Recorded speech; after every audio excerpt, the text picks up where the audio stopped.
Okay.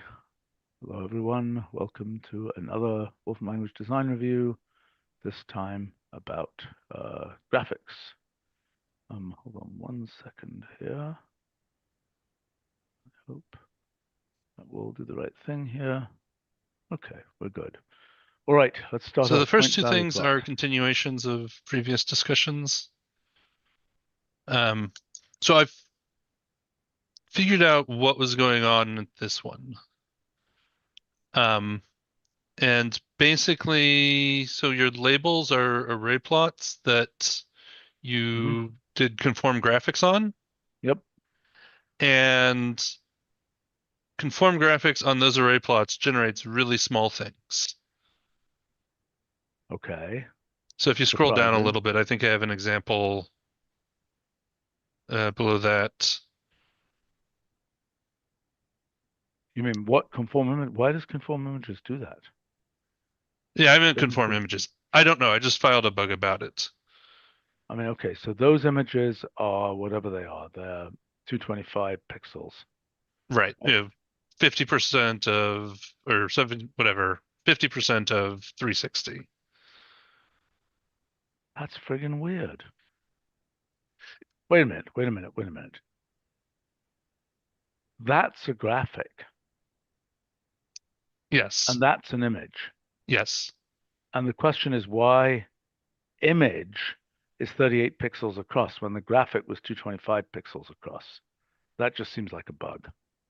So here's the other fun thing. So those array plots have no frame. If you remove that, frame goes to none option from the input that generates them.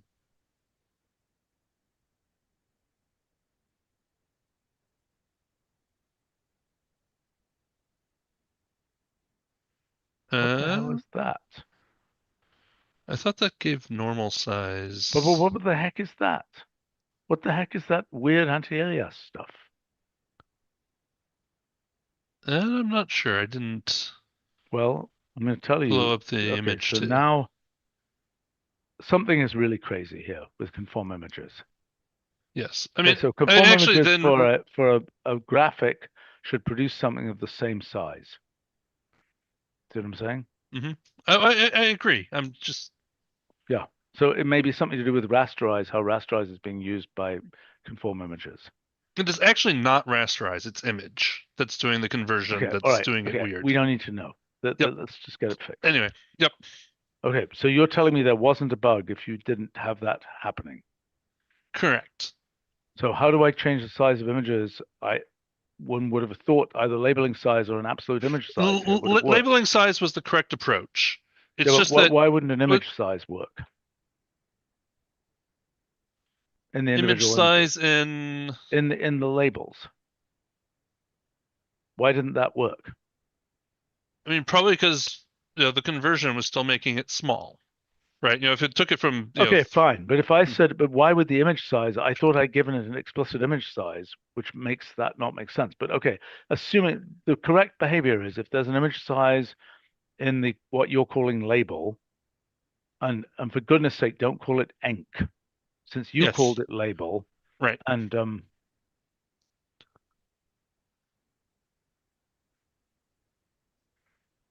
I would call it form or something, not form. Exper. What is Maybe. pseudo encoding? What is it? What kind of a thing can it be? It can be almost anything. It's Is it an meta expression? information. Is it It's just an expression that you're formatting? No, so it can be a thing where, like, if it's a color, it shows up, it uses that as the style for the points. If it's an image, it uses that image as the marker. If you give a list of numbers, you can have it be a bar chart or a pie chart or, so Um, basically it is information at that point that will be element, rendered in some ELEN, way. something like that.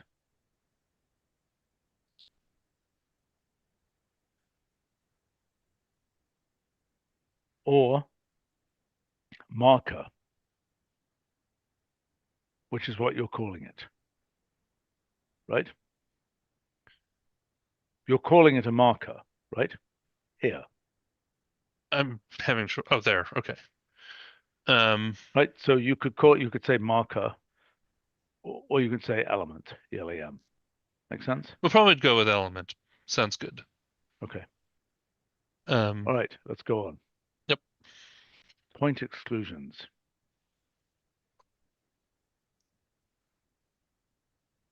So we have two sections here. Each of them have four plots.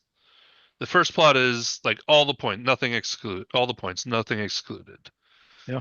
The other three are different style treatments of, and then we have just a plain vertical tick above the plot I where you thought we have talked points about out little of, arrows. yes, up in the next one.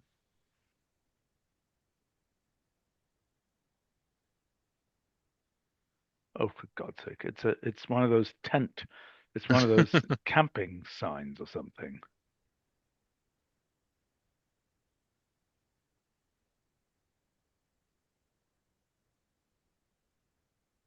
That's pretty weird. So more shaft and arrowhead type arrow. I don't know. Somebody argue for this. Who made this? Was this Tim? This was Tim. Okay, so Tim, can you talk about it, please? Yeah, I thought just putting the arrow in there looked kind of weird. And that's why I thought I just putting a cap on it. That way you could see it was a point. And then it kind of pointed to where the location was.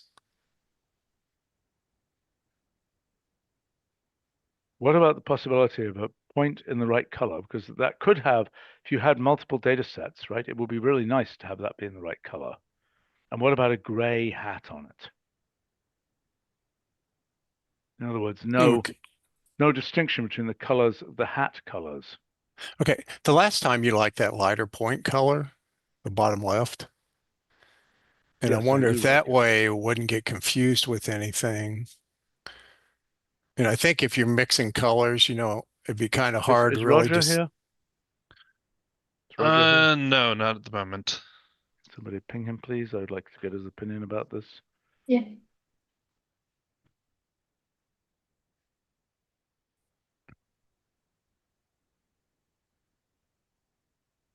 Here's the thing that bugs me. Okay. This picture with a hat on top like that looks like the hat is trying to pull the point into this region. See what I'm saying? But what's really going on is that the point is out of the region. Do you see what I'm saying? Because it's enclosed it? Is that why? No, because it looks like you are trying to tug this into this downstairs area. Now, I assume that if the point is at the negative side, the tent will It'd be be a V. flipped. Flipped. Yes. Yeah. Okay.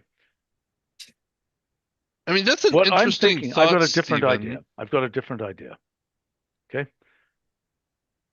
What about something? I think we need something that separates the point, right? Says the point is far away. So one way to do that, I assume we don't have Jeremy. Do we have Jeremy in this? We have Jeremy. Oh, well, he might have an opinion here. So one thing we could do is have a dot, dot, dot underneath that dot, right? Suggesting that dot, there's something missing before you get to that dot. Do you see what I'm saying? Jeremy D here. I am. I'm not sure about the dot, dot, dot. I mean, I You worry understand what as I'm it reading as multiple dots Yeah, well, I understand. at But multiple points. how do we see this looks like it's pulling the point into the region, which is not correct. It'd be better. What I was about the just trying one possibility? with a point above that maybe with a smaller arrow was my first thought. So it's Okay, I've got a pointing to different the possible thing. idea. Got a different possible idea. What Yep. about a jagged line underneath the point, suggesting it's sort of torn underneath the point? You see what I'm saying? Did that make any sense? Well, the thing is, if you keep adding things to it, it's just going to get bigger, No. more noticeable. We take the hat off. Take the hat off. Take the hat Okay. off and add something underneath that says this point isn't part of this main image. You see what I'm saying? it is separated from the main image because there's stuff missing in between the main image and that point. Okay. Get what I'm saying? Yeah. Can I'll you try try that and marking see. that right now? So what I'm looking for is some kind of gray jagged thing underneath the point with a lighter point there. Okay. Okay. That approach would work in any direction, right? You could just have the jaggy, up, down, left, right. Right. Correct. I like this jaggy idea.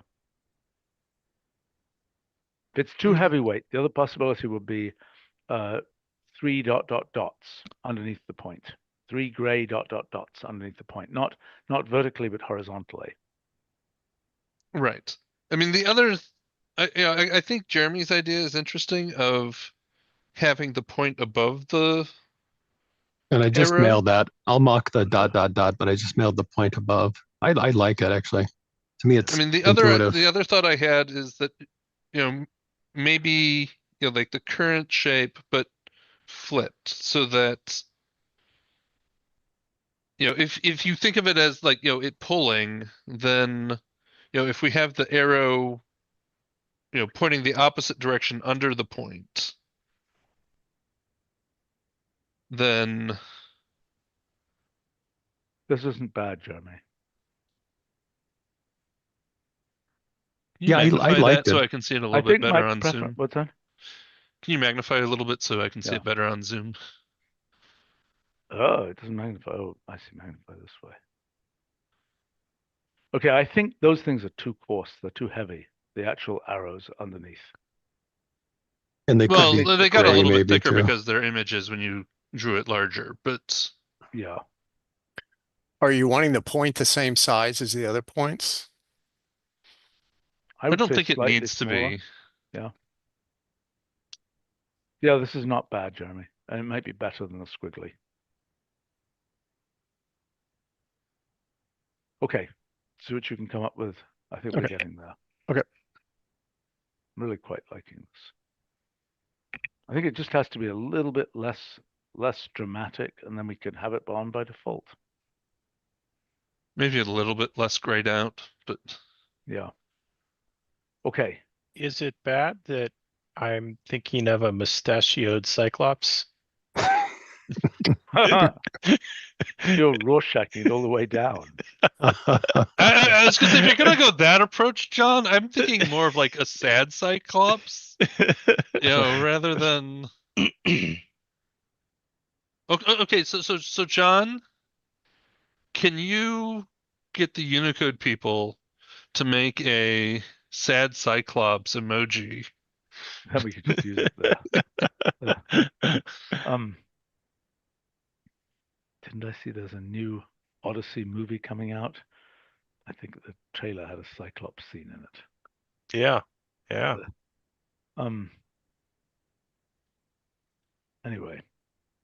Right. This next one we discussed in email a little bit, so. And I think we're resolved here, right? It's for Yep. this case. Min's all working fine. on a fix for it, already. Okay, so that's fine. Okay. And here, yeah, there's no problem with that. That being right. okay. Yep.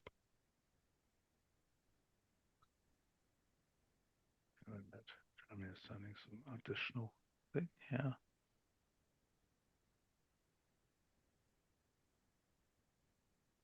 That's pretty good, I think. Yeah, I don't think you have to gray down the dots if they're that small with gray arrows. I think this is pretty good. Let's try it. So Jeremy, it's a gray arrow with the faded just smaller dot dots. color. No, just smaller. normal color, smaller. Yeah, that Okay. way if you have multicolor dots, you can keep that. So by what factor are the dots smaller? 2/3 or something in linear dimensions? Yeah, I use Tim's. Maybe Tim, you've got a, but it looks like a third to me. I'll try different sizes. Yeah, I mean, and this will actually then, presumably work. I think, even if you're using plot markers or, with different shapes. Yeah, I mean, like you might not necessarily be able to tell the shape really clearly, but. Okay, just to clarify, are you wanting gray for that arrow? Gray arrows, Yeah, yeah. just And just then normal a color dot Okay. Colored dots, yeah. Okay. What about bubble chart? Do the same there? I think so. I mean, I don't think you want proportional scale dots. That's going to That's get what I'm you thinking. Just the lost. color and that's it. Yes. Yeah. But I like the idea you could have plot markers and you can just demagnify them by a certain factor. Mm-hmm.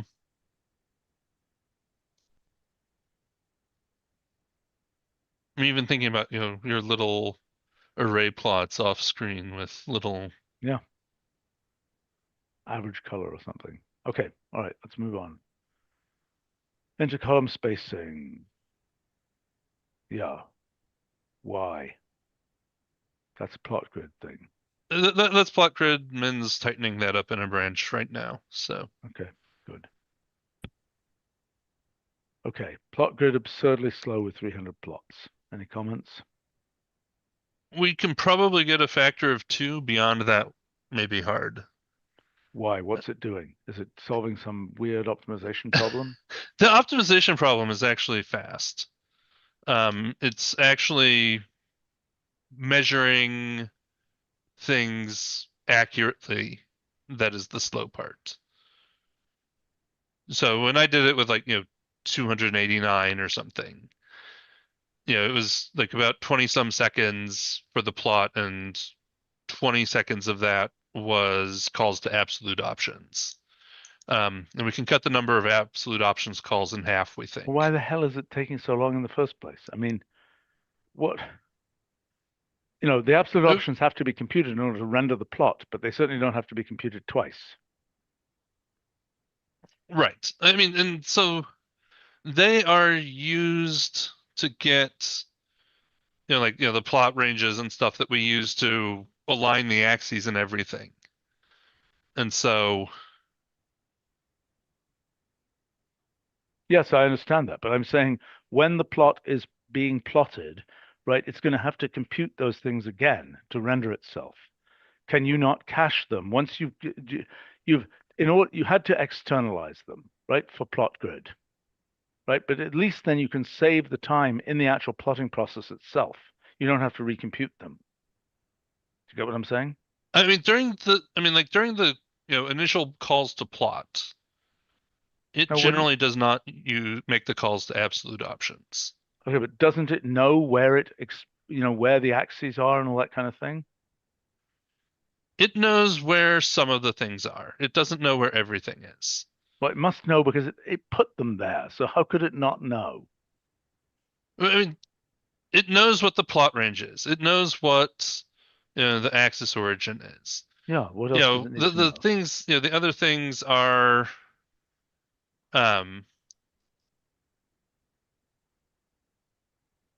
we can try to minimize it, but it's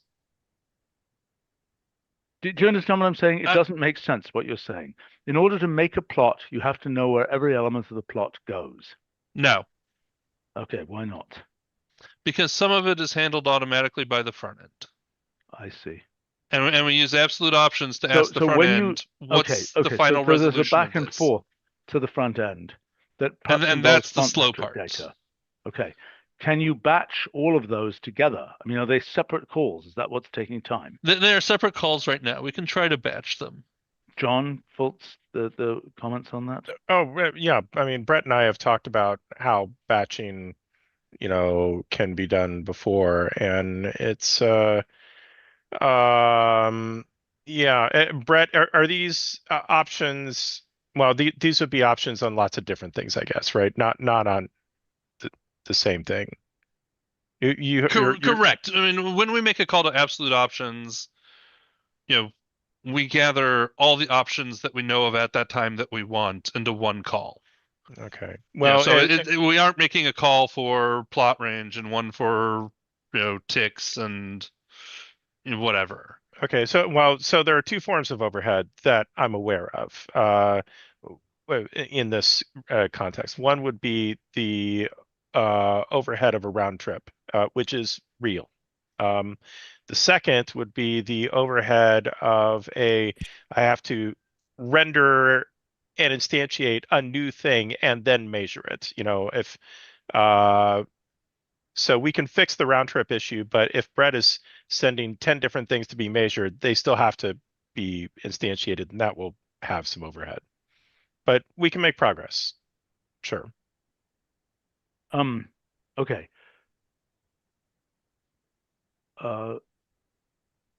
Okay, fine. What happens in the cloud? Well, it should still be talking to the desktop front end in the cloud, I'm sure. But how does that work with font metric information? Because the cloud have its own font metric information. Yeah, I mean, the front end knows. I'm pretty sure the front end knows what fonts the cloud has access to for rendering. Yeah. Okay. But does the browser, well, whatever. But I mean, somebody did check the plot grid works in the cloud, right? I'm sure we did it at one point. I No, don't. but We did, I- yes. Stefan, you were saying? Yeah, we did. We checked it in the cloud. It does work there. Okay, right, fine. All right. The crazy spacing again. Oh, for God's sake. Yeah, this Just drives me scroll so down just a little bit. Yeah. So Well, you tell me. You can is read the code here. I can read the code, but there's a function there that isn't. Ask Willem for that function. Okay, I'll ask Willem. I don't understand what that would possibly be there. Okay. I will check with Willem. I mean, that looks correct, but notice, I don't know. I mean, okay. Oh, this was really This dumb. one I'm confused by. Okay. So what is this a subpart of?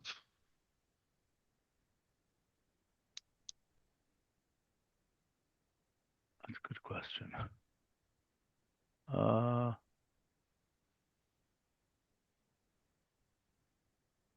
What is this a subpart of?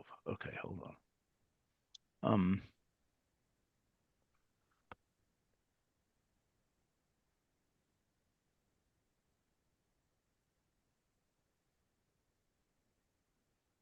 I admit that I'm confused here. But the main point is, why did the dots get...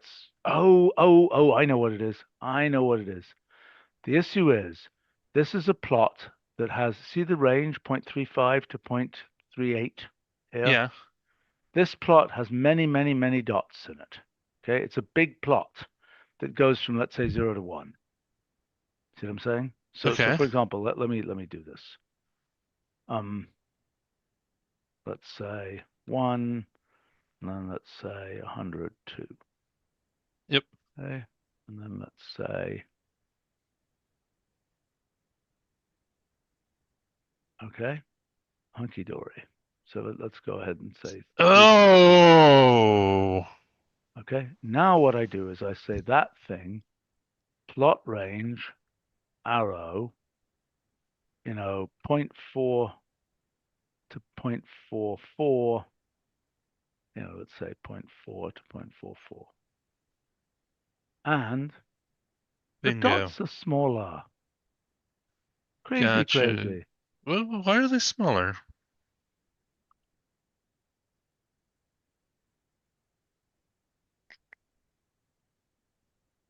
The dots are pretty much invisible there. Are that there one isn't dots? Oh, yeah, small. there are some dots. Well, okay, I should have made that. Let's make it 2000. We miss dots there. Let's go to 4000. Okay, those dots are smaller. Okay, I see what's going on. Right, so the dots are getting smaller because we have lots of points, but in this case we don't actually have lots of points, so them getting smaller is wrong.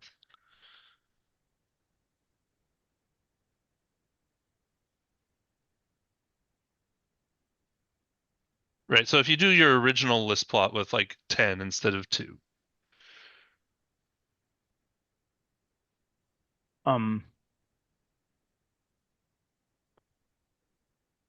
where you see all 1,000, sorry. Say that again. What? So do the list, make a copy of the list plot at the top and do it with 10 instead of 1,000.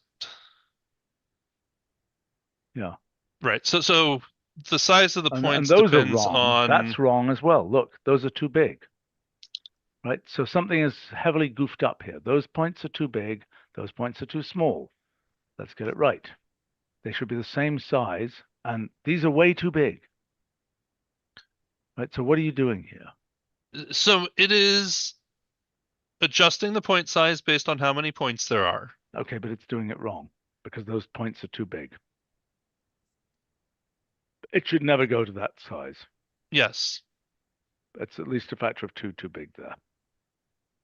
And this one down here, yeah, well, so it's a... Right. I mean, the one below should look like the one in the middle, modulo the too big. Yes, exactly so. Right. Right. So let's make it happen. Okay, I found a bug for you. I mean, just like, where would we all be if I wasn't an actual user of our products? Okay, adding labels. This is another one where I'll ask Willem for the code and figure out what. Yeah. And I mean, that's also that one shifted down is interesting. Yeah, but that's again, that's because that's stupid, but it's not obviously stupid. It's because the label is a different height. I don't know how we do that. In a graphic, what we should have is a graphics row that allows you to have an alignment to baseline or something. We should figure out how to solve that. Right. Right, but also I suspect that that's like, each of those things is itself a row of... Actually, really what that is a plot row or something. Go ahead, what were you saying? I was going to say, I suspect that each of those... is a row. Is a row, and that's throwing things, for a loop. I would agree with you. Okay, frame ticks and frame label have inconsistent defaults. Okay, so the issue is, if I say frame label arrow, no, frame ticks arrow non-automatic or something, right? That does a different thing from, okay, frame ticks. Wait a minute, that worked. Yeah, I know, that's why I included it. What the hell? What's going on here? I don't know if it's like a specific function that's getting it wrong, but I mean, it was working correctly, I think, in list plot and in raw graphics. I mean, this keeps on going wrong for me, so what the heck is happening?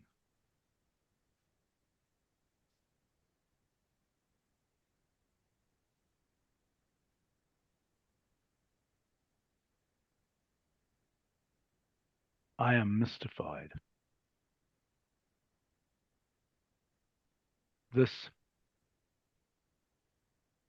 I don't know what the heck's going on there. I mean, we have recordings of, I admit that seems to be working just fine. I was thinking that I had to fill in left, right, bottom, top for frame ticks, which I hadn't remembered having to do before. I'm seriously confused. Okay, I don't know what was happening. Next time you run into it, send it, full input so I can at least see if it's like array plot or something. I want to talk about headroom again. There's not enough there. Okay, that's way too close. You can't sort of see a visual separation between the edge of the plot and the actual, image. So I don't know what the headroom heuristics are, but they're not quite right. And I mean, one of the things that's happening here is I'm doing a lot of aspect ratio to a quarter, right, long and thin, and I think the headroom is not correctly scaling for that. We talked about fixing that with mixed units. Maybe you're going to say that, right? These fixed points versus scaled points or scaled units. No, I mean it's a scaled thing, I think, but it's. But we talked about fixing it with some amount of fixed plus some amount of scaled. This is histogram, right? Yes. Okay. Okay. Can I assume you're going to get this fixed? Yep. You can come with a bunch of heuristics, but make sure it works in different aspect ratios and so on. Right. I mean, there's a little bit of a per function aspect to it. Okay. Which is what slows it down. So, and we'll figure out a way to reword that and Okay. bring a illustration up higher in the notebook. So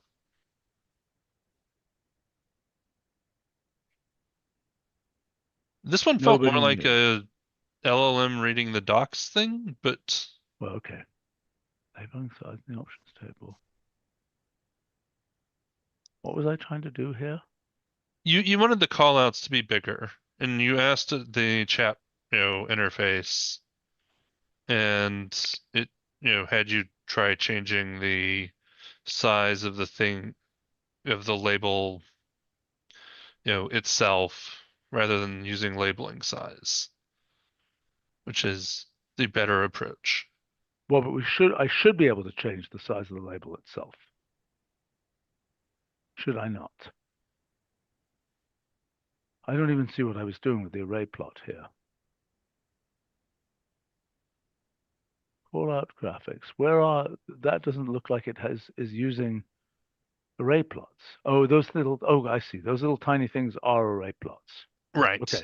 So this is the same thing we saw in the previous case, where if there is an absolute image size for the, underlying object, you should use it. I disagree with that. There are too many things that just have random sizes in them.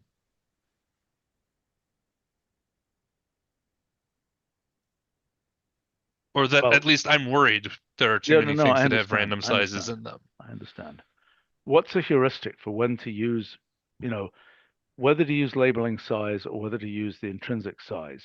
Because the labeling size. I mean, if you give an explicit labeling size, it will use that with, I think, with caveats like if you have a small thing that is head image, it won't blow that up and make it look pixelated. Okay, let me give it some examples. Okay, so let's imagine bubble chart-esquely that I have image sizes that are different for different points. Okay. Mm-hmm. Then labeling size is going to blow me out of the water. Right? So that won't work. You've got to be able to have independent control of the image sizes. So here's my point. My point is, if there isn't an explicit image size, and do you know that? If there isn't an explicit image size, then use labeling size. If there is an explicit image size, don't ignore it.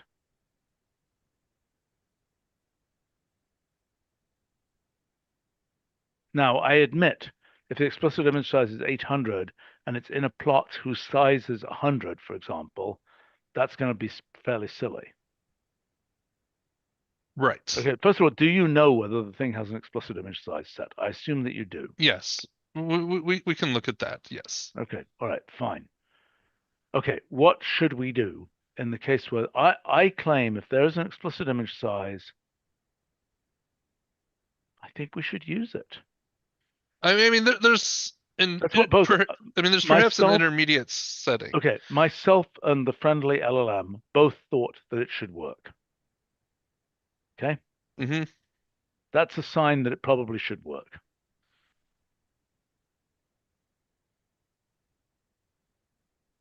I think we should make it work. I mean, I've been confused by this multiple times, and I think it's just, I think we should just make it work. Unless there's either an explicit labeling size or no explicit image size. Make sense? It makes sense. I'll mention that there is also labeling size goes to full, which is that setting of draw this thing at its size. Neither I nor the LLM, I had never heard of that. Yes. Well, I mean, the LLM in this case didn't use labeling size at all, which I mean, maybe the default should be labeling size to full. Maybe that would solve it. That's the default. What is the default right now? Automatic, which is Well, I full think it for probably text and probably a should be capped automatic. You're size right. for Right. I think the imagey issue is things. what? I'm sorry, a capped size? What? Right. I mean, so if you have like strings, text, No, I understand. yeah, It doesn't that's remain. full by default. Yeah. But if you have plots or images or that sort of thing, then it's a limited size depending on how many of these things you have. And so if you have 5 points that have callouts, then it's one size, and if you have 50, it's a bit smaller, etc. Sorry, I spaced for a second. Could you say that again, please? Right. So the automatic for non-texty things Yep. has a maximum size that scales somewhat with how many things you have. So if you have 5 Okay. callouts, it's one size. If you have 50, it's a smaller size. Okay. I mean, the other case to think about here is, straight up images, right? I mean, we don't want images at full size. No, I understand. We can do a tinification. All right, listen, make a proposal here, because what's happening now isn't right. It's got to be the case that image size does something. Okay.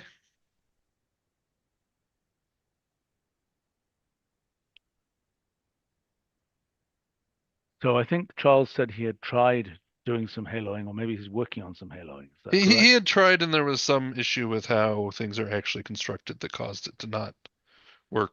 Is that getting solved? Yes. Okay. All right. Is there anything else to go over here? I don't think so. Excellent. All right. Cool. Talk to you all soon. I'll talk to you later. For now. Bye. Bye.